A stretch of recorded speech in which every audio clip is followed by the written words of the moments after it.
Interesting story coming up now. It is centering around Christmas time, and it's that time of year where everyone's generally out there partying and having a good time, and particularly office parties.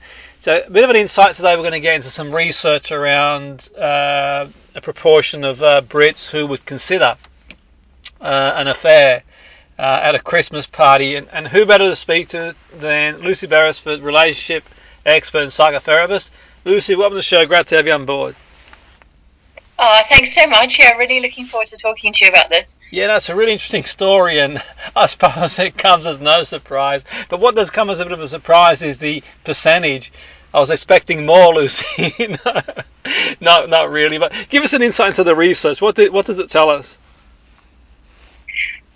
Well, I suppose I'm quite fascinated by the way in which the office or the workplace in general still seems to be a bit of an aphrodisiac, because I suppose we've had COVID, we've had a lot of working from home, we've had stories about legal situations where companies say, you can't really have a relationship with someone in your workplace. In fact, there are some companies that make that really quite inappropriate.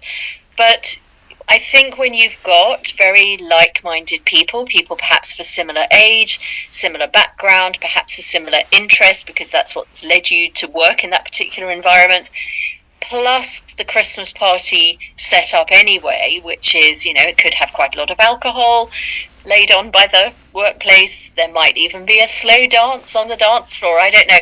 All of those things, I think, create this fantastic cocktail for people, if they are minded to have an affair, or if they're perhaps feeling particularly unloved or unvalued in their relationships, to actually think, yes, maybe this is what I need in my life. And let's be clear, sometimes in the workplace you spend more time with your colleagues than you do with your primary partner. So in fact, they may know you in a completely different way. They may validate you in a completely different way. They don't nag you in quite the same way. So it can be very intoxicating. Yeah, and absolutely. I mean, it's one of them. I can see the rationale, Lucy, behind sort of not having relations at work. I mean, what could possibly go wrong type thing. But on the other side of things, I suppose it's one of them things where sometimes, like you've mentioned there, if you've got similar interest and you kind of have a bond with people in certain situations, you can see how when at a party the guard's a bit down. But I suppose what sort of does it sort of tell us in terms of like the whole concept? I mean, it's people are adults. They I'm sure they can make their own decisions. But what's your take on it, Lucy? Sort of where does it sort of leave us in terms of people who may have an affair at work? Well, I think it's very interesting that this research has come out from Madison, the married dating website people, because I think what it really talks to me about is the way in which relationships can get into a bit of a rut, and we can often forget to communicate effectively with our partner. We can often end up feeling very unseen, very unheard by our primary partner. And as I say, in the workplace, you often hear people talk about, oh, this is my work wife, this is my work husband. We go on, we do projects together. We might end up attending a conference together. We might literally spend more hours of the day with that second person than we do with our, perhaps let's call them our primary partner.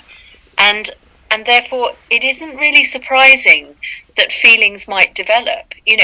We're very biological creatures at heart. We are people who are drawn to other people to make connections. And I think if your home life isn't fulfilling, and this I think speaks to some other research that Madison brought out recently, which is around how women in particular are taking control increasingly of their emotional fulfillment and their sexual fulfillment. And that actually in the workplace, if you start to feel that there's someone there who gets to know you better, who with whom you can talk on a completely different level, then it's possibly no surprise that actually an affair might start. Yeah, no, I mean, like from that perspective, I can sort of see how these things happen. But I suppose the other side to Lucy, is it also maybe a question of like, okay, rather than sort of deny that you feel that way, maybe kind of like talk it through and find a way out. I mean, the other thing as well too, sometimes it could be like a storm in a teacup type thing where someone might be in a vulnerable situation and things aren't going well at home, and like he says there, I mean, it might be they've got someone to speak to, they sort of share a bond with, but I mean those feelings could blow over as well, in the sense that obviously there's a consequence. I suppose what I'm getting at, there is a consequence for sort of acting on. I mean, that's not to say that people can't get together, and I suppose they might be happier together, who knows, but do you think it's important for people like to examine the consequences of maybe having the affair as well? Oh, for sure. I think there are lots of consequences, and some of them can actually be very positive. So I gave a TED talk, and it's called Infidelity, to Stay or to Go. And it examines whether people can survive, whether relationships can thrive after infidelity or a betrayal or someone having an affair. And what I've noticed in my clinical work over 20 years really is that many relationships can be strengthened even though they discover that an affair has taken place. And that's because of how they deal with that in the aftermath, the conversations that take place and the revelations really about how unhappy and how unfulfilled different people get. Because I think, unfortunately, the very things that we often crave in relationships, which is stability and continuity and perhaps, snuggling on the sofa watching Netflix or listening to Radio Salford together, that actually that can also be the very thing that strangles a relationship, because you end up atrophying and being quite habit driven rather than having spontaneity, and therefore what you often discover is that a relationship has got into a bit of a rut, and an affair shakes you out of that rut, and it forces you to ask yourself, do I like who I have become in this relationship, and how can I change? Now, there's sort of, really deep introspection there. And I suppose in saying that, sort of, Lucy, that kind of, the other thing I was sort of thinking there, if someone has or has been in that situation where they've been out and they've sort of had an affair, however long it might last, I mean, I'm sort of sensing what you're suggesting there possibly is that there is sort of hope for reconciliation if that's what people want to do. I mean, is that sort of a possibility? I mean, going off what you mentioned in the TED talk, so if someone does sort of cross that line type thing, is there hope for them to get back and have reconciliation if both parties want to do that? Absolutely. Yes, I mean, there are things that both parties need to do, and we probably haven't got time to really explore all of those, but it is in my TED talk. But I think one of the things that will end up happening is that deeper conversations will take place. And in fact, there was some other interesting research from Ashley Madison that came out a month or two back, which was about couples contracts and whether people would start to talk about non-monogamy, for example, because it may very well be that that is the route that your relationship goes down, that it becomes a little bit more fluid, a little bit more open. It doesn't have to be. It may be that the two of you decide, no, we want to stay together and it's just going to be the two of us. Or you decide that you can't get past the affair and you split up. There are lots of different options, but one of the options is a reconfiguration of what that relationship looks like going forward. And if you potentially might live to 100, you do want to know that relationship is going to be really important and nourishing and nurturing for you for the longer term.